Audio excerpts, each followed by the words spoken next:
Нам так нравится рассказывать о таджиках, которые своим примером вдохновляют всех нас, но игнорировать происходящее также не можем.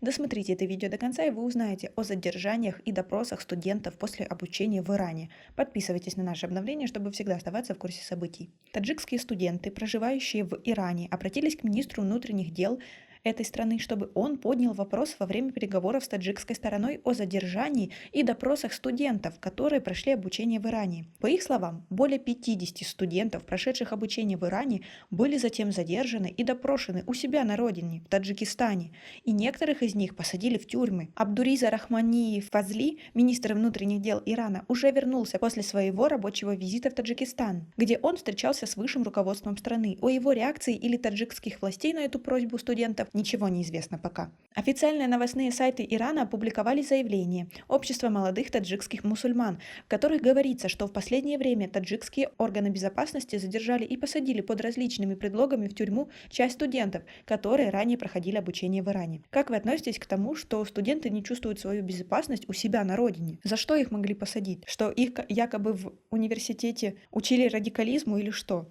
Как вы к этому относитесь? Свои ответы напишите нам, пожалуйста, в комментарии. В заявлении говорится, что более 50 студентов, которые обучались в Иране, после их возвращения на родину были задержаны, подверглись пыткам и допросам. И хотя и часть из задержанных была потом освобождена, остальные по обвинению в совершении различных преступлений были приговорены к длительным срокам тюремного заключения. Информационное агентство, которое близко к корпусу стражи Исламской революции Ирана и наполовину контролируемый иранскими властями, новостной канал, прокомментировали это заявление, указав, что власти Таджикистана обвинили своих студентов, прошедших обучение в Иране, в экстремизме, терроризме и шпионаже в пользу Ирана. Авторы заявления подчеркивают, что все студенты учились в иранских университетах на законных основаниях и с действующими видами на жительство.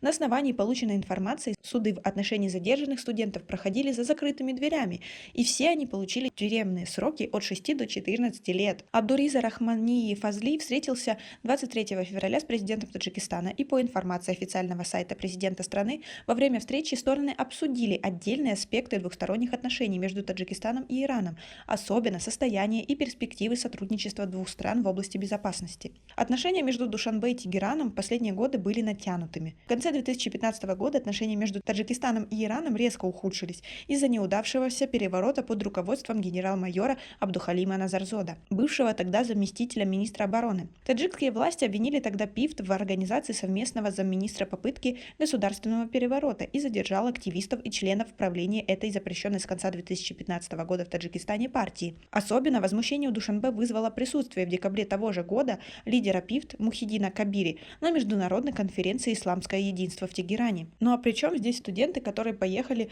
на обучение? Или теперь, если ты по каким-либо причинам ездишь в страну, которая каким-либо образом относится к экстремизму, тебя должны садить? Такое ощущение, что, по мнению властей, все таджики экстремисты и всех поголовно хотят свергнуть власть. А это немножко уже похоже на маразм. А как вы считаете? Свои ответы напишите нам, пожалуйста, в комментарии. У нас пока на этом все. Цените наше видео подпиской и лайком. До скорой встречи.